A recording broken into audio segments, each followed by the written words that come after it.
on today's show, we are taking your questions in our own version of Reader Mail, all coming at you next.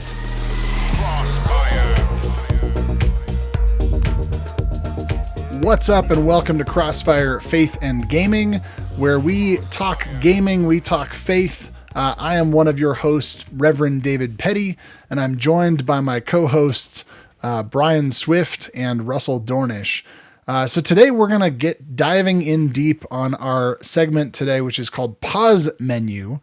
And the idea behind today's Pause Menu is that we are going to power up your gaming knowledge by answering questions that our readers have sent in.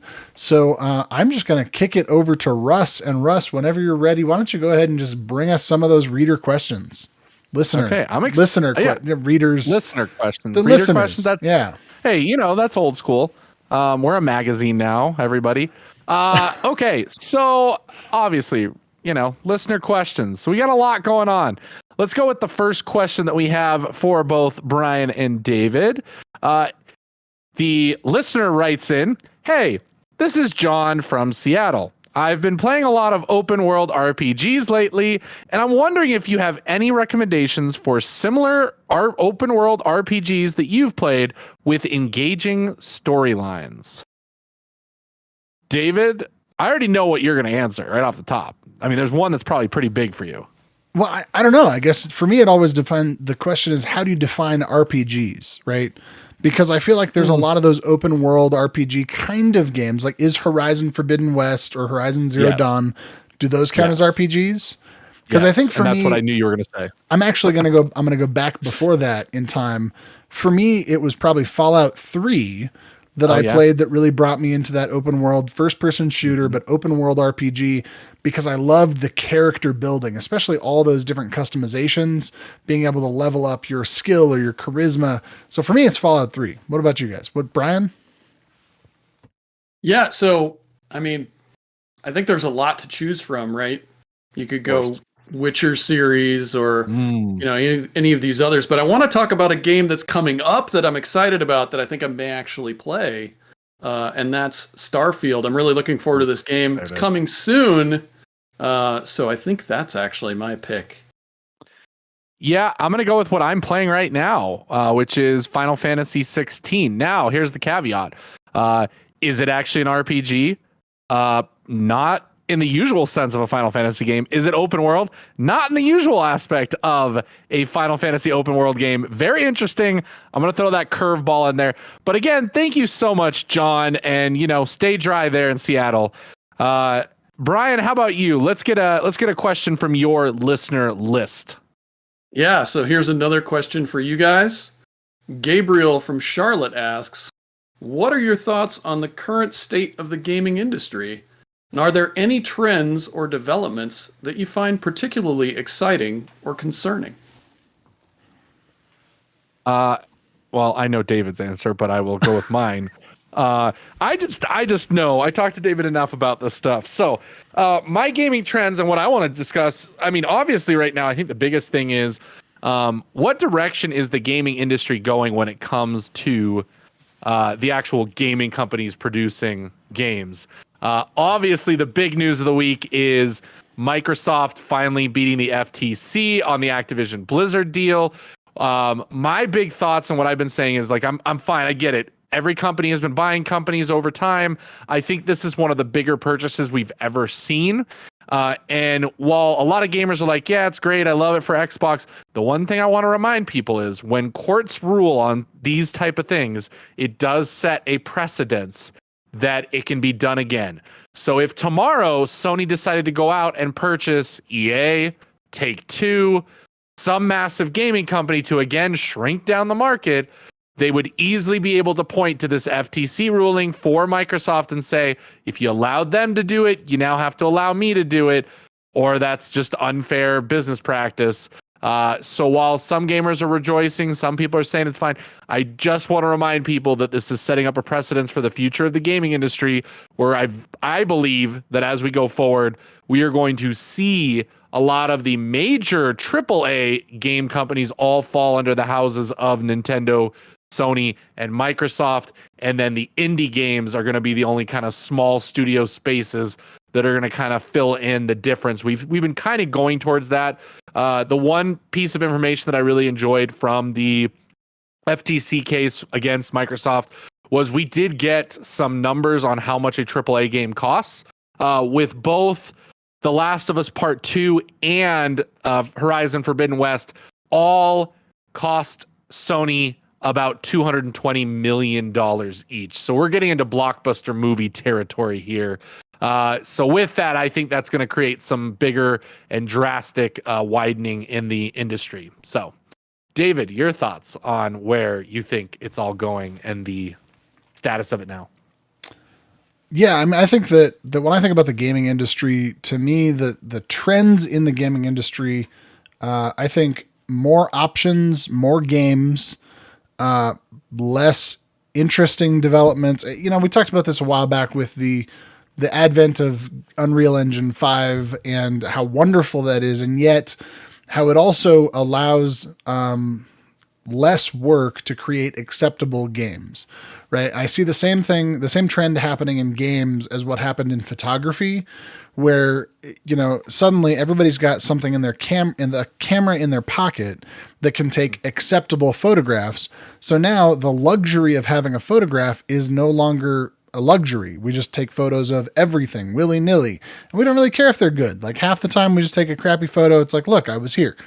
I think the same thing is happening in some of the gaming world, where we're seeing games that are perhaps a little lazy, right? Or perhaps places that are prioritizing, one game review that I just read today, prioritizing quantity over quality, prioritizing graphics over storytelling. This particular game review says, this game answers the question, what would the phrase quantity over quality look like if it were turned into a game? They said, what did they say? It feels like an RPG that is so agonizingly long with its bland and confusing story and god-awful combat that it turns bad ideas into atrocious ones by sheer volume. So I think we're seeing a little bit of that in the gaming industry, where there's just tons of games, many of which feel the same. But on an optimistic standpoint, I think we're also getting far more games, far more choice, and more access to those choices through things like Game Pass and PlayStation, whatever their PlayStation thing is called. I should know. But yeah, that's actually what I was thinking. What were you thinking I was going to say? Oh, I figured you were going to go down the VR train. Oh, no. Okay. No. VR has no future. It's but dead in the Stadia. No, I'm just kidding. I'm sorry. I'm sorry, Stadia. R.I.P. Stadia. R.I.P. I do want to talk about a trend that I think is both exciting and concerning, and that's where AI and these large language models are going to fit within usage in the gaming industry. Mm-hmm. It opens up a lot of exciting possibilities, things we've discussed before, like, voicing way more lines of dialogue, but not having to utilize the voice actors like overkill and have them doing hundreds of hours of voice acting. It makes programmers more productive. It can generate ideas really fast. It's really good at ideation, but also there's a lot of things that are concerning, right? We're seeing this in the movie industry. That's part of what the big strike disagreement is about, and whether we're trying to use AI to replace people's work.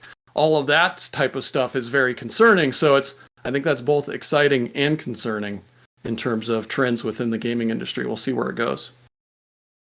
Yeah. David, what question do you have for us? So I've got a question, and this one actually comes to me. I'll answer it. I think it's a quick answer. This is specifically to me, written from Emily from Austin, Texas.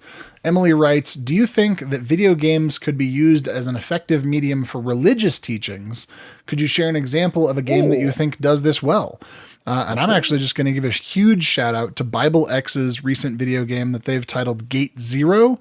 It does exactly this. I mean, it takes video game as a medium and then teaches scripture, and so there's a part where you're playing through, and you're playing as this like time traveler, kind of think Assassin's Creed, and you meet this couple and they're looking for their son who's gone missing, and his name is Jesus, and they can't find him, and you've got to try to figure out, based on your access to scripture, like, where did Jesus possibly go?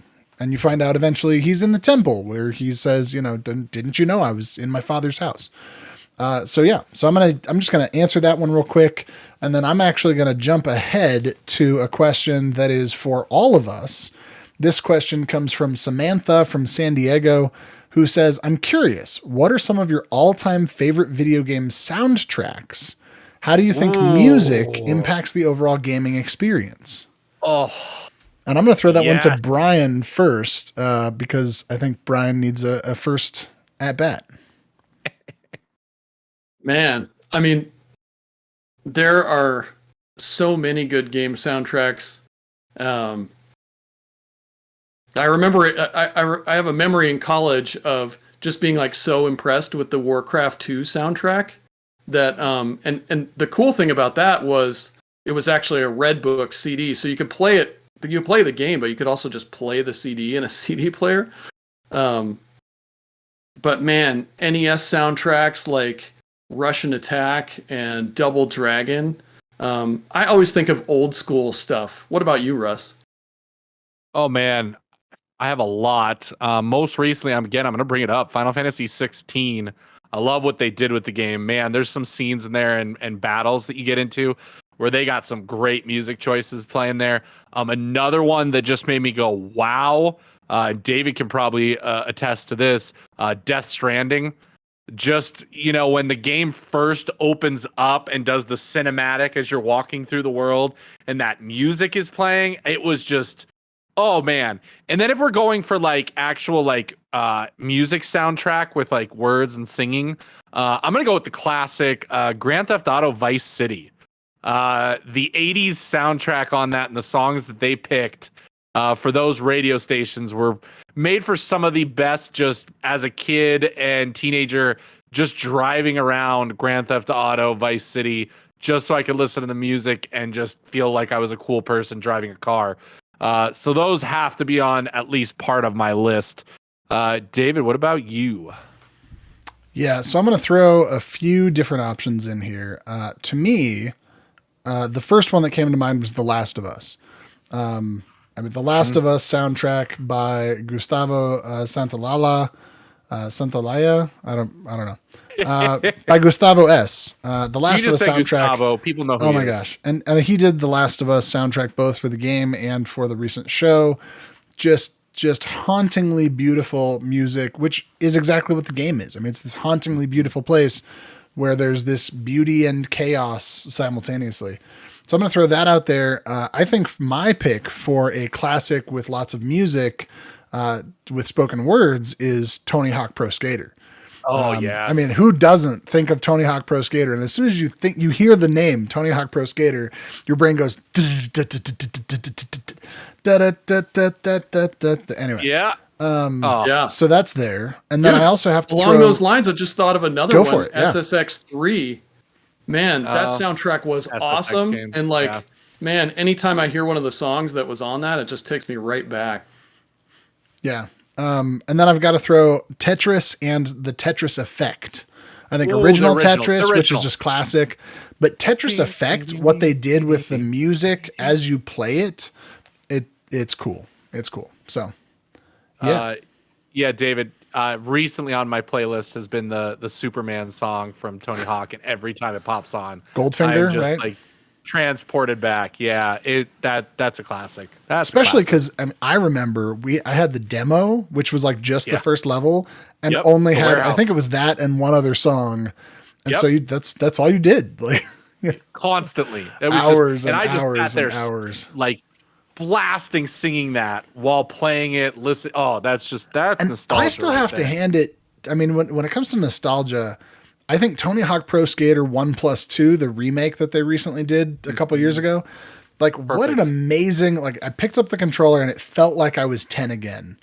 And I have not had that kind of feeling, just like, oh my gosh, this feels exactly how I remember it. Because most games, you pick up an old game and you go, this was way more fun back then. Like, Yep. for some reason, there's something, massive gap, but they did a great job with that game. So, Russ, why So don't my you? next question, yeah, I'm gonna kick it over to Brian first because I think this actually pertains to him more, especially as somebody who has a child that plays these type of games. And then David, you too. But the listener writes in, "Hi, my name is Sarah. I'm a big fan of multiplayer shooters, and I'm curious about your thoughts on the recent trend of battle royale games." It goes on to say, "Do you think this genre has reached its peak, or do you think it will be able to evolve any further?" Brian, what are your thoughts? Wow, yeah. It's interesting. That's been an area of gaming that has been evolving like rapidly over the last 5 years or maybe a little more. Right? And we've seen the rise of PUBG and the rise of Fortnite, and I think it has some room to still grow. Because we've seen some like innovative entries into the genre, maybe not as big as like Fortnite and whatnot. But we've seen some like spin-off ideas that use the idea of a battle royale, but like instead of a shooter, it's this other type of game. I think we're going to continue to see that.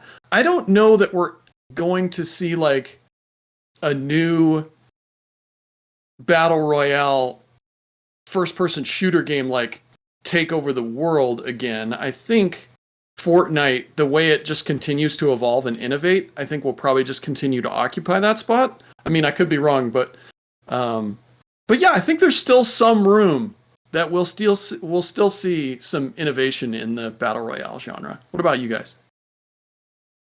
Yeah, I think the question of what was the first part? Because there was a question: did battle royale hit its peak? And then what was the first part of that question?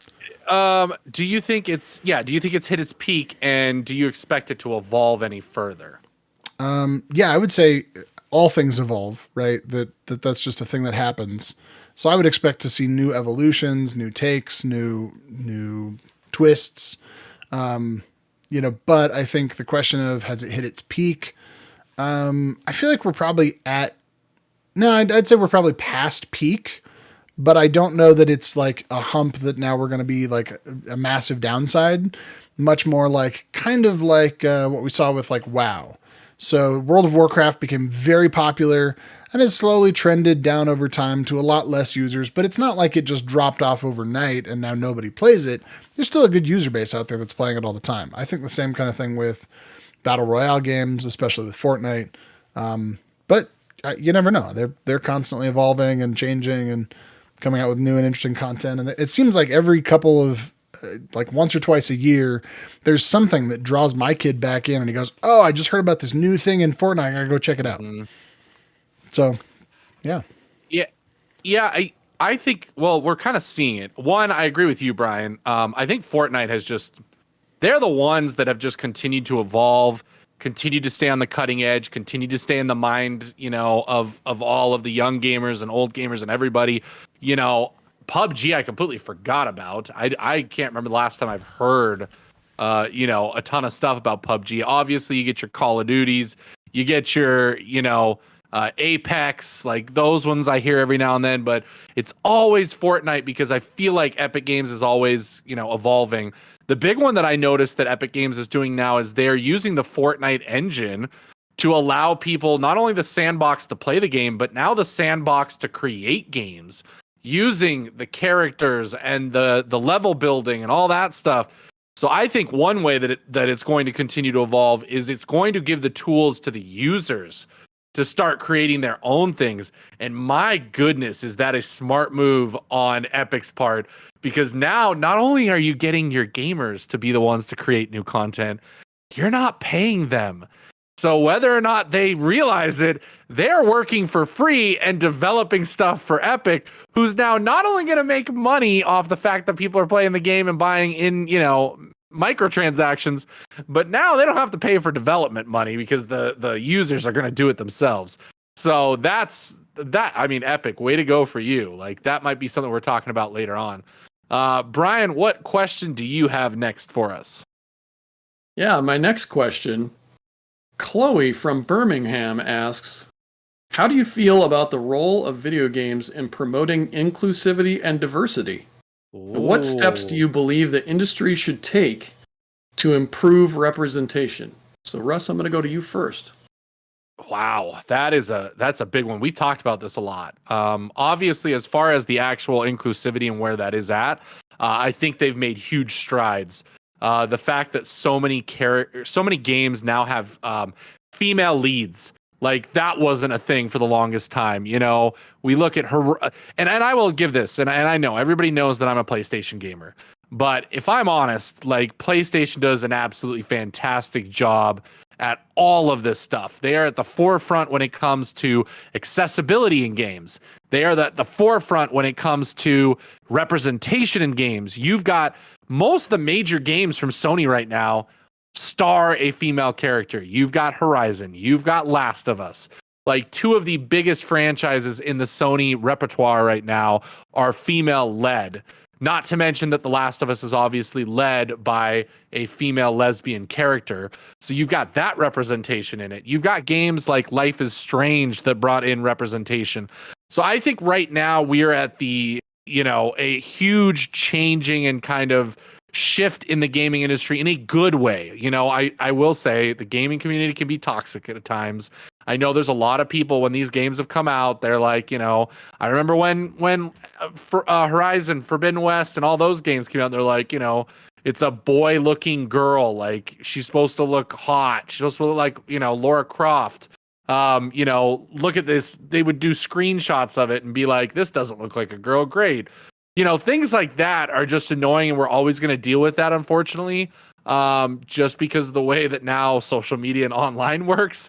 But I think for the most part, they're getting good representation, good feedback, and good answers to it. So I think that's really good. As far as where the gaming community can go, I think just continue doing what they're doing.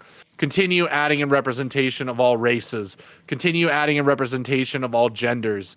All of those are going to be great things because, as we say it, when people are like, "Oh, great, another game with a female character, or another game with a black character, or another game with an Asian character," like, why are they doing this all the time? I'm going to go, hey, you've had 50 years of a white straight man as the main character in gaming, or probably more. I can't tell you how many games. I mean, you go back to, gosh, the people's reactions to Metroid, finding out that your character was a female the whole time. That didn't really affect the way you played the game, did it? No, it didn't. But before I go on like a full tirade and thing on this, David, you answer it from your point. So back in 2017, I attended E3 and got to listen in on a panel presentation that was put on by women in gaming. And so I've got two answers to this based on that panel discussion, because that same year, I'm pretty sure that Gears of War 5 was coming out with a female lead, and Battlefield 5 coming out with a female lead. That's right. And female infantry, that people were up in arms because, maybe that wasn't realistic or something, but that was right around the time that we learned about the women aviators that were kind of underrepresented in history, because they weren't officially part of the Air Force because they weren't allowed to be in the Air Force or something like that. But so anyway, somebody's probably going to correct me on that. But I think that there's a point of representation, which is always important because people live in the world.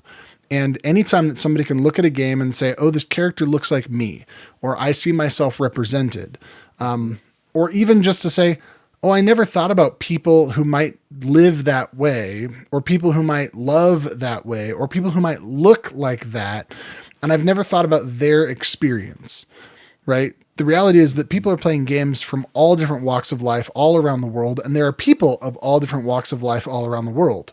So the more we encounter people who are different than us, the more tolerant we become, the more accepting we become, the more godlike I think we become in our view of the diversity of creation, not godlike, but the more we have God's perspective, I think, in the diversity of creation.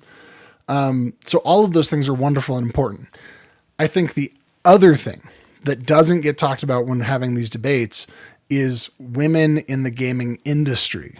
right? That at the time, I think they were saying that women make up only 17% of the gaming industry, when it's not for lack of women who want to be a part of the gaming industry, but it's because of this kind of like masculine energy. And of course, I say this as a man pastor sitting in this podcast with 3 of us men. So people out there who are different than us, if you're listening, if you want to be on our podcast and co-host it with us, we would love to have you help us out in this endeavor. And also, please correct us when we get it wrong. But they were saying, you know, there's this massive underrepresentation of women, and part of it is this kind of like bro space that's been created, as we saw many years ago, and all the stuff that came out with the Blizzard and the guy and the horrible stuff that was going on.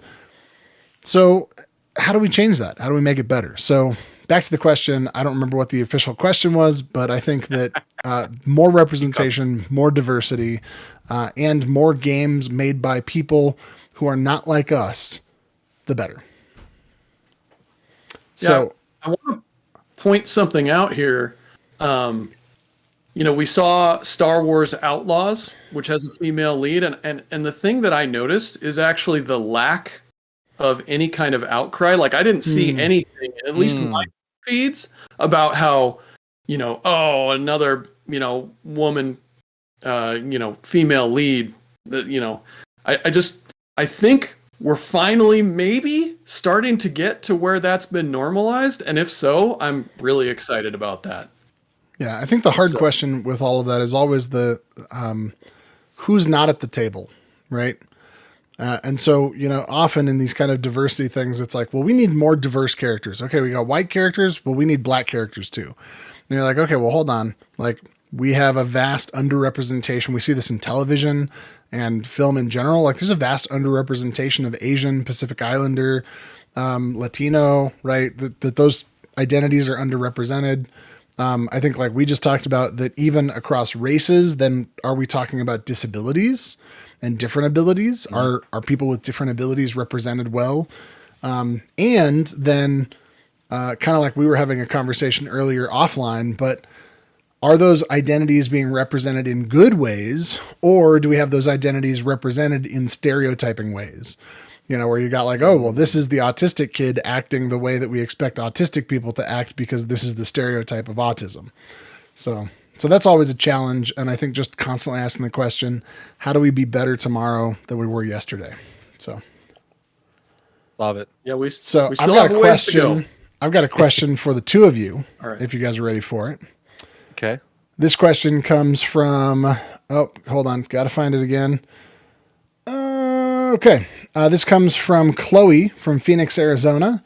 This is for Brian and Russ. They say, Chloe says, I know Brian prefers Xbox and PC games, but Russ is a PlayStation gamer. Have you ever tried swapping preferred gaming platforms for a week? And what was that experience like? Or I guess I'll just throw in there, have you ever tried the other gaming platform? And what do you think, even though perhaps it's not your preferred? Well, Chloe, just so you know, even though I'm a PlayStation gamer at heart, I do own an Xbox. So I have plenty of experience in the Xbox ecosystem.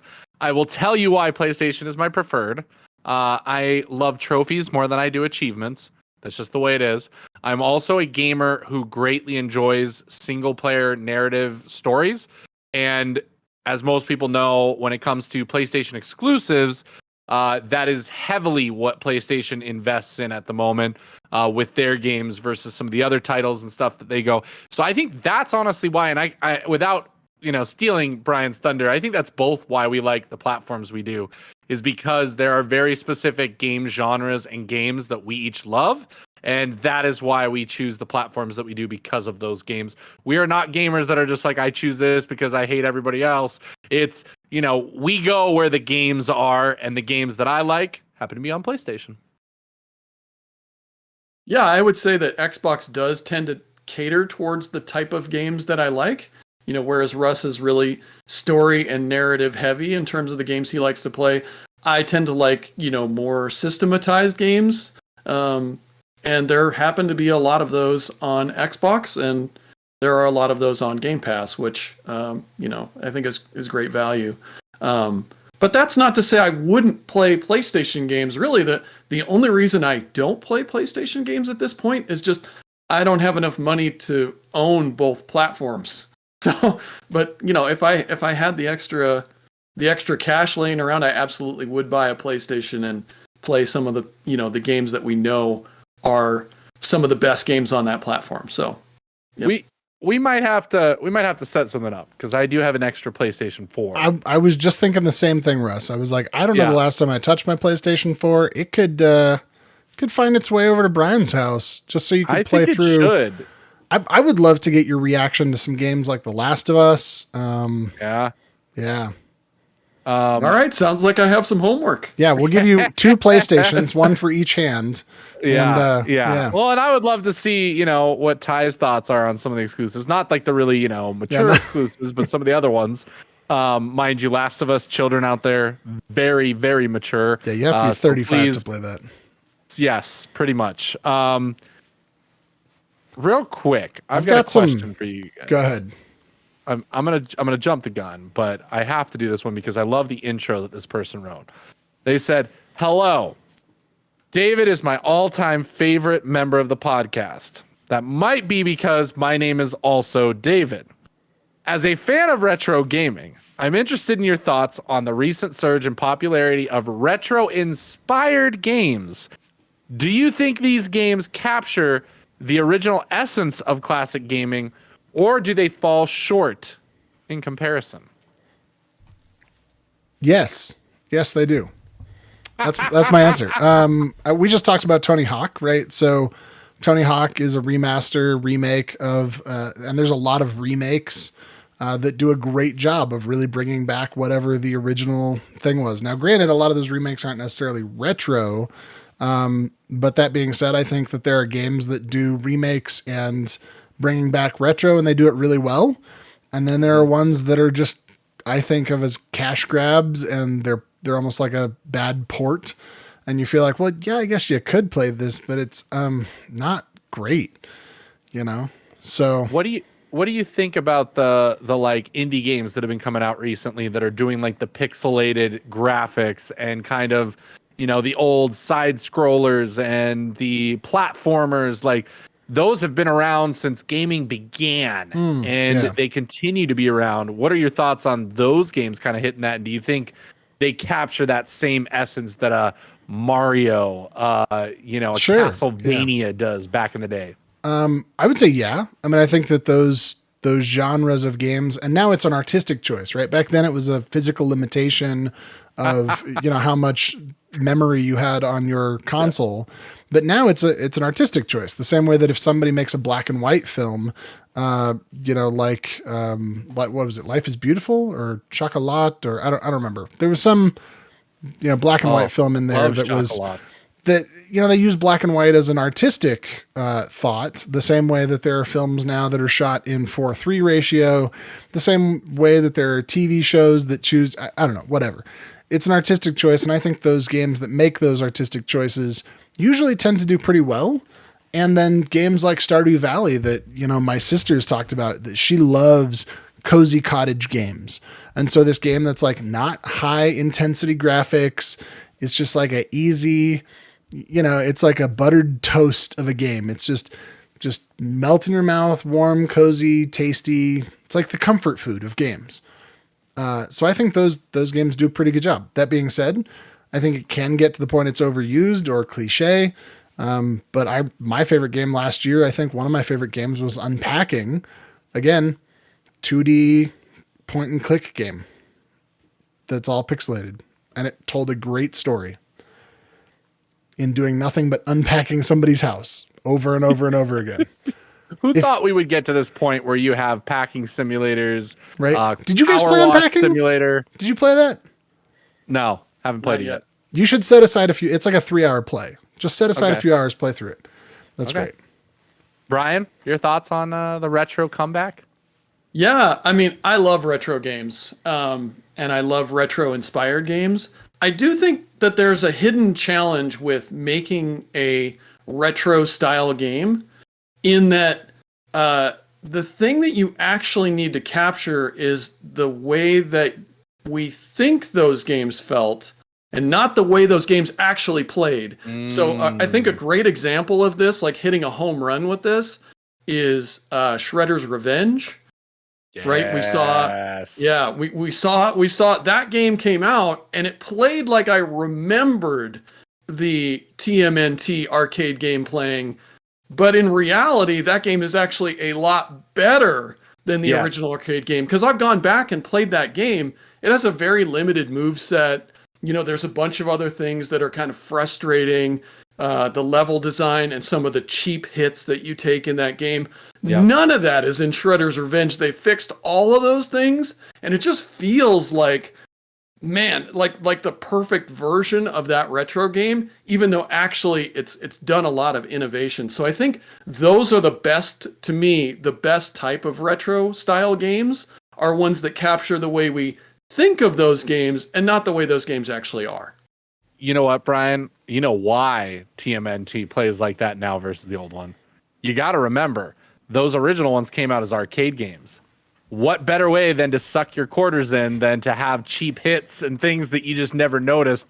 And now it's a game that you just get pretty much unlimited continues on now, which is another great, aspect to it. But that's why you make it tighter now, is because, if you want people playing it long term, that's one of the ways to do it versus, the other one, you're like, oh, just a little bit more. I'm going to beat it this time. One more quarter. But I totally agree on that. That's a good example. Brian, this actually jumps right into this next question that I saw here. This comes from Linda from Denver, Colorado, who says, Brian, I know as you're a programmer, do you often find yourself analyzing the technical aspects of games you play? Has this ever spoiled the feeling of the gaming experience? So the answer is definitely yes to the first question. I'm always thinking about the technical aspects of games. Sometimes it's how did they do this, because it seems impossible. Sometimes it's like, oh, this is a really innovative thing. I do think of it from a programmer's perspective, and like, game design is also one of my interests, and I consider myself kind of a hobbyist game designer. So I'm always looking at it from that perspective.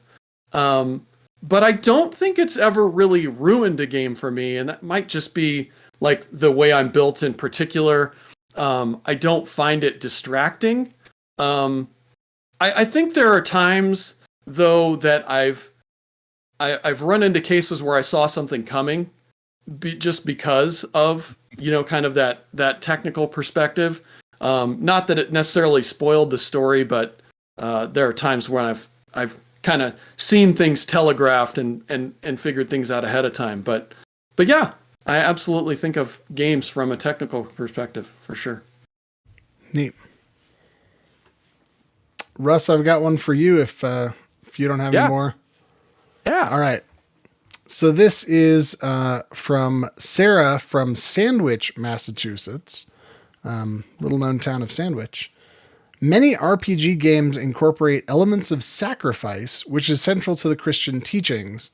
How does this influence your gaming experience? Wow. I'm going to give a weird answer to this. Is like, I don't let it really affect that. I mean, for me, gaming is an outlet, a thing that I do that just kind of is something I do. I don't really think that deep into it for the most part. There have been a few games that have really caused me to think and also apply it to my biblical background and my Christian teachings and all that. But I would say for the most part, I just, I want to experience something, enjoy it, kind of get away, similar to just watching a movie, not really having to analyze it, not really having to tie it back to that. So yeah, I would say I'm going to cop out a little bit by saying that, of like, without going too deep into it. That's kind of my thoughts. On that same part, David, I'm going to throw this back to you. Because we have a question from Joseph here. He says, David, as a pastor, do you think there are any specific themes or elements in video games that can positively impact players' spirituality or promote values such as empathy, compassion, and or cooperation? Yeah, I think we've talked about this a little bit. I think that games often provide choice, right, and moral choices It is also always interesting whether we choose the same moral choices that we would in real life, or because we know it's a game, do we say, well, I know that in real life I would do this thing to try to save the child or whatever, but what if I just let it go, right? And so games offer us kind of a sandbox in which to explore the avenues of moral choices, of values. But I think absolutely that anytime that you can encounter opportunities to challenge your own experience, your beliefs, your perspectives, I think it's a good thing. Most of us live in relatively limited spaces, in relatively limited times, in relatively limited experiences. And, our experience is this big. And sometimes games allow us to take that experience and say, what if it was this big? What if we also had the opportunity to experience life as, a mother of 3 children who has to choose between saving one of her children or saving the whole village? And this game posits that question. So I don't know. I think it's a good thing. Definitely. Brian, what do you think? Yeah, I want to kind of, launch off of that kind of last point that you were making in terms of like, one of the things that games really gives us the ability to do is live the experience of someone else, sort of walk in someone else's shoes. I think that's really powerful. And I think that's one of the best things that games can do is set up scenarios, set me up as a specific, character with specific wants and needs, and then let me play out the kind of decisions that I would make if I were that person.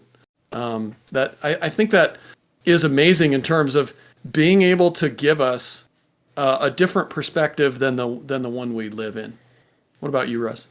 Can I piggyback real quick before Russ answers that? Yeah, I just wanted to say, I would love to see a study that compared various forms of storytelling with how that relates to levels of empathy. Anyway, what do you think, Russ? Yeah, no. I think you guys both really talked about it. I mean, he covered most of it, but I think there's a lot that gaming can provide. I think there's a lot that media and pop culture can provide. I mean, let's be honest, we're not going to escape that. I think unfortunately, not to be a judgmental person or anything like that, but I think families that try and completely close off their children from, the world, from media, from pop culture, from all of that, I think they do a disservice to those people, and I've talked to him about this a few times recently, but one of my best friends growing up, his family, kind of cut him off from a lot of that. He did not own video games. The first video game console he owned, I gave him my PlayStation 1 when I got like my PlayStation 2. And so that was the first time he had a video game system. He absolutely loved getting to experience that and getting to do all that. I think what we can really do, especially on that front, is let's find ways to tie it to player spirituality, to promote those values, to talk about empathy, compassion. It's a great tool to discuss these things with people, and I think, taking a little bit of a different direction from what you guys are talking about is, why not? Why don't we use this stuff as tools and talk about it and do all that stuff? I know the two of you do that with both of your kids, and have those conversations and look at those things. I mean, it's a great way to strike up those conversations in a more natural way rather than being really awkward about it, or not talking about it at all, and kid coming home from school and talking about different things, and not really understanding. But being able to experience in a safe environment, to be able to look at empathy, compassion, cooperation, to be able to talk about spirituality and what that means and what that looks like. I just think gaming can be such an amazing, amazing tool. And luckily, I think we're getting to that point. There's all those studies now that talk about that, gaming is great for motor skills. Gaming is great for problem solving. Gaming is not what people thought it was, where it's just a mind-numbing zombie thing that's going to mush your brains. We're finding out it has very good repercussions to you as a human. Heck, even violent games, have become an outlet for people struggling with that stuff to an extent, where we talk about that, where studies are saying that they are actually better for people and they're not turning people into violent monsters that go out and do horrible things. So, you guys as parents, what are your thoughts on me kind of going in that direction? I'd love to get your take since you guys are the ones with the actual, kids who play games. Yeah, Brian, I think you're exactly right, Russ, that video games can be a really effective tool to open up discussion with your child. And you can sort of delve into, some of these scenarios and questions that they have that arise from playing games and playing different scenarios. So I think it is a powerful tool. It's, I think it's up to us as parents to kind of try to capitalize on that and use that as discussion with our own kids. What about you, David? Yeah, I think whenever it comes to games, and I think the same thing with games and movies, I think that I read an article a while back that was by some London-based study that talked about whether games were good or bad for kids. And the study talked about the answer really not being based on how much time or even what kinds of games were being played, but the function of the game for the kids. And was this a game that then the family talked about or engaged in together? Or was this a game that the kid went off and played by themselves, alone? Was it used as a babysitter of, here kid, have a PlayStation? And they found more positive interactions and more positive benefit when families played together or would interact and talk about games, even playing alone together, right? So 4 people in the same room and, they're all playing their own games, but they're in the same room kind of checking in with each other. So I would just say anytime that we can talk to our kids, talk to our families about the games that they're playing, about the stories that they're engaging with, I think it's going to have a better positive long-term result than if we're just saying, oh, go off and play whatever. I hope it's not too violent. So does that kind of answer the question? Oh yeah, that we're golden on that. So, David, Brian, any more questions? You guys, I've gone through the questions that I have here. I have one more. Okay. Let's do one more for each of you. Yeah. So, question from Ethan. In your opinion, what are some of the essential elements that make a video game enjoyable, and or are there any elements of games that ruin them? Yes, there are. Go ahead, Russ. I'm on my soapbox recently about this one. I will shout it to the rooftops. Games are getting too big. I'm gonna just say it. It's the quantity over quality that we kind of mentioned a little earlier. And I think some of the games are realizing that and starting to pull back. The one franchise that I will always come back to on this, Assassin's Creed. Seriously, and Ubisoft, your open world collectathons have got to stop. Like, I get it. As gamers, we want value, right? That was the big thing. Games are getting expensive. They're costing more. It's $70 to buy a game now. I need to get lots of time to beat it and all that. I'm not that way. I look at it as, you give me a really good 30-hour experience, I got my money's worth. I don't care what anyone else thinks. I got my money's worth. But when you have to create a 100, 200-hour game that I have to sink in and it just gets repetitive and boring, there's only so much you can do new in a 100-hour game, okay? I'm sorry. So repetitiveness, all of that kills me. As far as what makes a good game, it is finding the perfect sweet spot between good gameplay, good story, good side missions, good extra content, sprinkle in a little bit of collectibles or puzzles in there as well, to kind of help fill in the gaps between those moments. And you got a perfect game. That is why, to me, games like The Last of Us Part 2, other games that I absolutely loved. The Uncharted series was enough for me between the gameplay, puzzles, and all that, and then the story elements. There's a reason that a lot of those games are on my top 5 list for favorite games. So, yeah, that's my little soapbox when it comes to what's wrong with gaming right now. David, what are your thoughts on this topic? Yeah, I would say I would agree with you. I think the same thing with huge games. I mean, we've talked about my pushback on playing The Witcher 3 because I'm like, I don't know that I've got 80 hours to devote to this game right now. You know, and so I think games are too big. I do think overly complicated games just kind of drive me away. Games with repetitive tasks, right? So this is where I think sometimes for me, the difference between Fallout 3 and Fallout 4, Fallout 4 had a lot of missions that were like, oh, I need you to take this box of cereal to my grandmother who lives on the other side of the map. You're like, okay, great. Let me just walk to the other side of the map again. And then the grandmother gives you coins and she's like, here, take this back to my granddaughter who lives on the other side of the map. And you're like, what was the point? Like, fetch quests, the fetch quests, just the grind. I don't like pay to win games.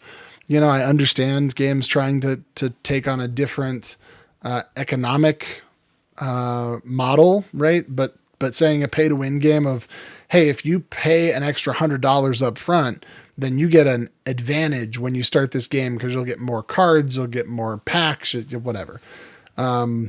With that, I would say things that ruin games would be loot boxes that are actually value based, where you are encouraging gambling amongst children. This was a huge one with PUBG back in the day, where you would get a loot box that then has an item you could actually sell on the marketplace. So people would spend $5 to get a loot box on the hopes that they would get a marketplace item they could sell for $100. How is that not gambling? Anyway. So, and then the second part of the question was, is it the elements of games that I really like? Or what makes a good game to you? What are the elements that make it good? What things are essential? Yeah. To me, story. I struggle to get into games that lack depth of story. So there's a lot of games that I think Assassin's Creed has become like this, where it's got a story, but the story almost feels secondary to the gameplay. Like they want to make a game that feels good to play, and you're just going to enjoy doing these mechanics for 50 hours. Versus a game that tells an amazing story and the gameplay is in service of the story, right? Sometimes the story is in service of the gameplay. I like story first. I will take story every single time, even to the point that I love some of the games people call walking simulators. If they tell a great story. For me, the other thing, and we've talked about on the podcast before, is graphics. I love being wowed by graphics. I remember back in the day when Half-Life 2 was about to come out and they came out with the Half-Life physics engine demos, right? The same kind of way that when the Unreal Engine 5 demos came out and you just see it and go, oh my gosh, that's being rendered live on a computer. Like I'm not physically in this space, so that's the kind of thing then that I look forward to when VR graphics get that good or when computer graphics get even better. So to me, story, graphics, which I guess comes back to immersion in some sense, that being engrossed in a game rather than just kind of casual whatever. So those are some of the make or break things for me. Brian, what about you? I know you were the one that asked the question. Yeah, I think, for me, you guys already mentioned quite a few really great things. I think you both touched on grinding, which is like in terms of stuff that ruins a game. For me, grinding is right near the top. And then if I never play another quick time event, it'll be too soon. I definitely, that really breaks. I don't know. I just do not enjoy that type of gameplay. So for me, that can definitely ruin a game. And then in terms of essential elements, things that, have to be there for a game to be good or enjoyable, I think responsive controls is right near the top for me. If a game has bad controls, again, that's a quick way to ruin a game that otherwise is great. Just like, man, if the controls don't work, I'm going to be sad and I'm not going to want to play anymore. All right, Dave, I think you have one more question for us. Yeah, Brian, I'd be really curious to get your input getting a PlayStation, playing games like Heavy Rain or Detroit Become Human that have amazing story and weird controls because they're like camera-based controls and I don't know, it's strange. I will say a lot of our games that we like, Dave, do have a lot of quick time events, like Oh yeah, Spider-Man. Uncharted. but you those are my mentioned least earlier. favorite parts of those games. Like I do not like the.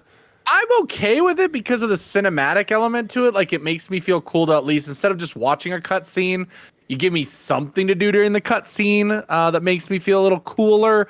But I also understand, Brian's thing because I have played games where it's just like everything is a quick time event, everything. And Yeah, so or the that might thing be where you fail it over and over and Right. over again, and it's Okay, just yeah, like I just no. want to be done. No, no, no, There, no, there no, were no. there were a lot of those in Detroit Become Human. It felt Yes. like so. And it's funny when you said QuickTime event, I thought for some reason that maybe there was like we were talking about QuickTime, like the Apple video player. And I remembered some of those games where like there was an animation and it felt like there was a video being played over the rendering, like Myst. Do you remember some of those animations in Myst?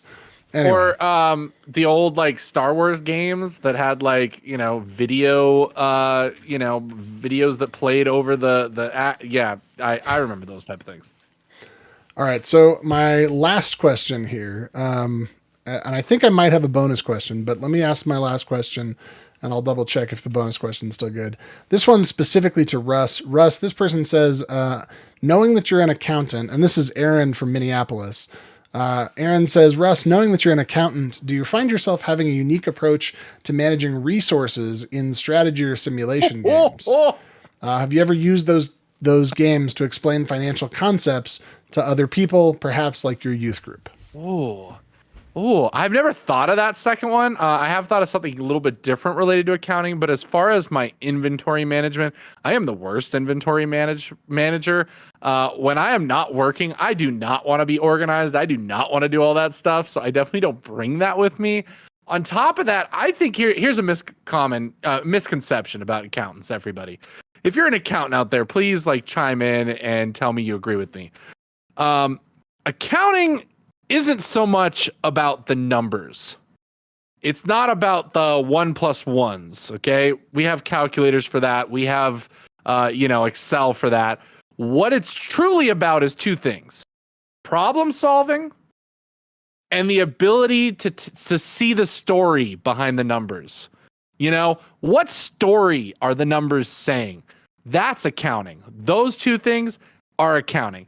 It is. I'll be honest. I have to use a calculator for everything. I have to use Excel for everything. I am not the greatest at math, and people think that I am. And I always joke because I'll mess up some simple equation because I can't do it fast enough. So yeah, when it comes to games and inventory management, it's not about that. So problem solving wise, yes, they go hand in hand. I love video games because I love to problem solve. I love being an accountant because I love to problem solve and figure out things. As far as using it as a tool, I think I haven't ever thought of it in that way. What I do think about when the fact that I'm an accountant and kind of how I relate that to games, I also do like the background ideas to games. I like the idea and the story of game development. How did it all happen? What is the story to the behind the scenes? What does the budget look like? How do they allocate resources when creating these games? Similar to Brian's idea of thinking, okay, how did they make this? What did they do? One of my favorite things in the world that I've started picking up on are these different books that you can read that kind of give you that behind the scenes into how things work. One of my favorite books that I've read in the last couple of years is Console Wars. It is the behind the scenes of what the console war between Nintendo and Sega looked like. And a lot of that is, the monetary things, the CEO making decisions. How are we going to market this? What are we going to do here? So all of that has become fascinating to me. So I love books like that. Another book that I like real quick, which isn't game related, but it's on this financial one. I have a book. I can't remember the title. I have it back there. I read it. It is about the finances and the reasoning for the creation of the English Premier League for soccer and how that happened. Fun fact for sports fans out there who don't realize this, the top 5 teams in the old-fashioned England league who were making millions of dollars while the other teams weren't, decided to leave and create their own Premier League, and they signed the biggest TV deal in history to make a ton of money. So that's how that started. It was very interesting to see how that is almost like a coup. those are the stuff I love. I love looking at that stuff and really diving in. Brian, what do you think, or do you have any more expansion on that? Yeah, I do.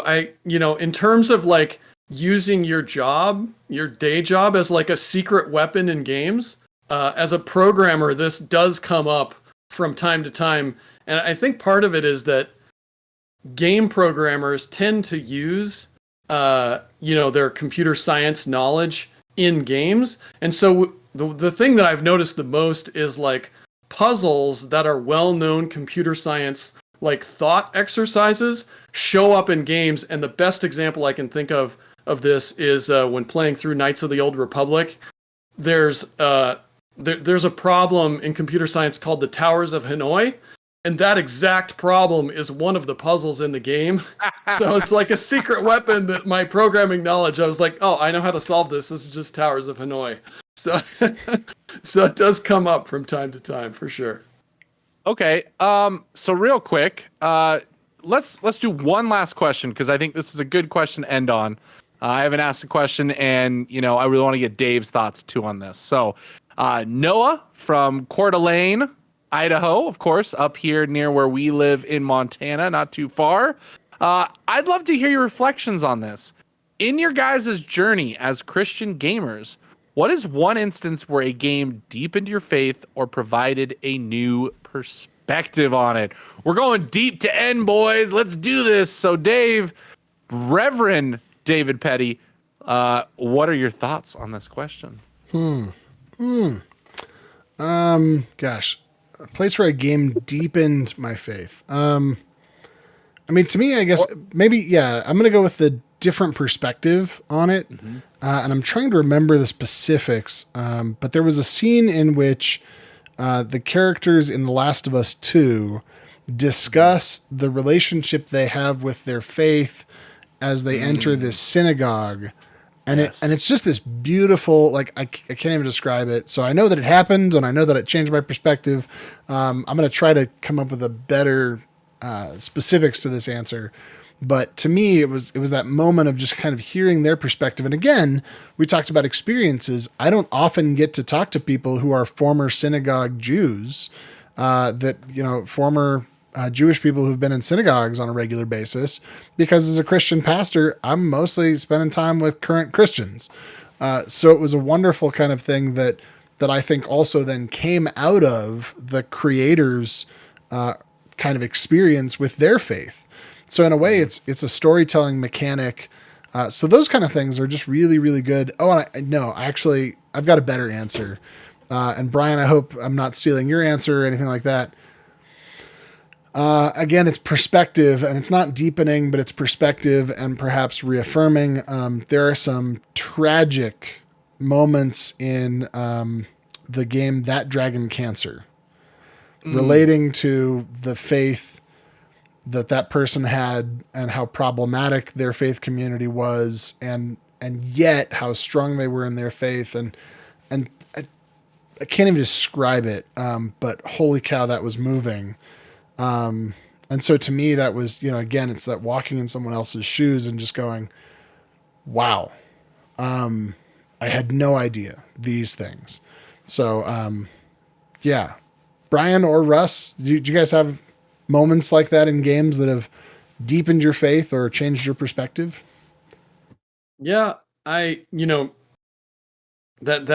actually could not play that game because of my life experience, having lost a child. I've lived that experience authentically. So yeah, you didn't need to live somebody else's. I didn't need to play the game. Yeah. But I'm glad that game is out. I was really happy to see that game get made, because it's great to be able to have people be able to share that experience in a kind of a small way, right? Kind of increase their understanding of what that's like, and how it can be, for some people, a crisis of faith, and for others it can deepen your faith. The game that comes to mind for me, I'm going to go back to the well of Pentiment, a game that I think is just really great in terms of its authentic presentation of the way people lived, and especially religious people in, I think it's in the 16th century. And the thing that was neat about that was just like, hey, there were some people that were terrible in this time. There were some people whose faith was totally inauthentic, but also there were people of very deep and real faith in this time that really were, doing their best, just like we're doing our best to improve ourselves and to become more like Christ every day. There were people doing the same thing at that time. And I thought that was just really cool. And, not necessarily deepen my faith, but just reinforce that idea of, hey, this is something that's been going on for a long time. And we all as humans go through this experience of, at least those of us of faith, of trying to get, to improve and get better. What about you, Russ? Yeah, I was going to piggyback on The Last of Us too, as part of that. And there was really a great article that came out around the time that the game came out, from the Washington Post, talking about the religious aspects in it, and to kind of expand on what David talked about. So the characters, what happens is, Dina in the story, they obviously go into a synagogue. Dina is a practicing Jew, and on top of that, Dina is a little bit older. She was, a part of the world before the apocalypse and before the infection, whereas Ellie, the main character, she only knows the infection and all that. So the ideas and what they talk about when they enter the synagogue is, what was it like? What was it like during that time? What was it like to go to a synagogue? What does this mean? Ellie asks a great question about prayer that occurs during that part of the story. And what I love too is she asked Dina, she's like, do you still pray? And Dina's like, yeah, I still pray. Like, and she admits, she says like, I don't know if I really believe anymore or anything like that. But there's just something about prayer that makes me feel good, that makes me feel calm, that relaxes me, which is why I still do it to this day. And, I pray for all these wonderful things. It's kind of cool. Because especially if you think about what's going on in the story of The Last of Us and all of the tragedy that Ellie has gone through, it's a really good example of Ellie kind of being like, oh, maybe this could help me. And I actually pulled up the quote.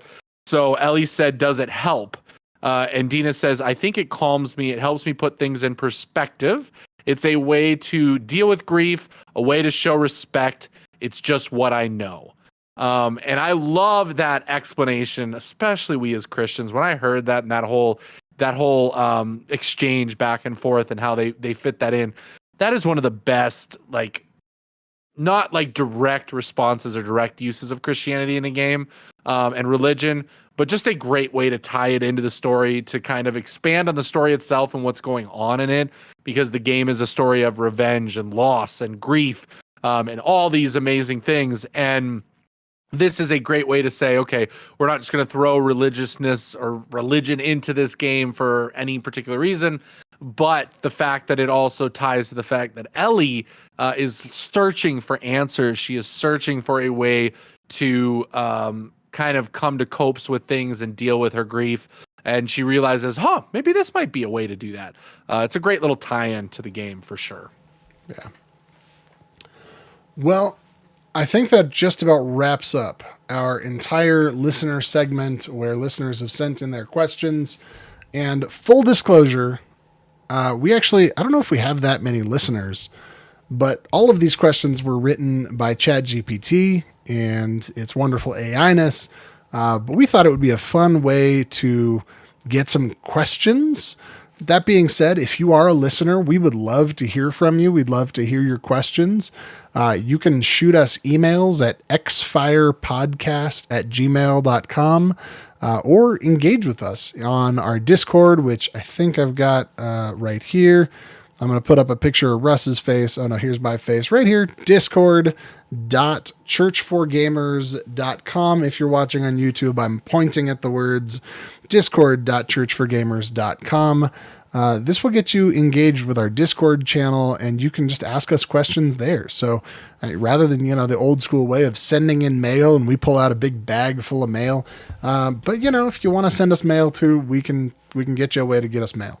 But I'm not giving out my home address over the air here. So we love you. Thank you for joining us. Thank you for listening to our podcast and being silly with us. Thank you for engaging in these deep questions of what our faith is calling us to do and how we are able to act in the world, and what in the world does gaming have to say to any of that. So we appreciate you being here with us. God bless you, and we will see you next time for another episode of Crossfire, Faith, and Gaming.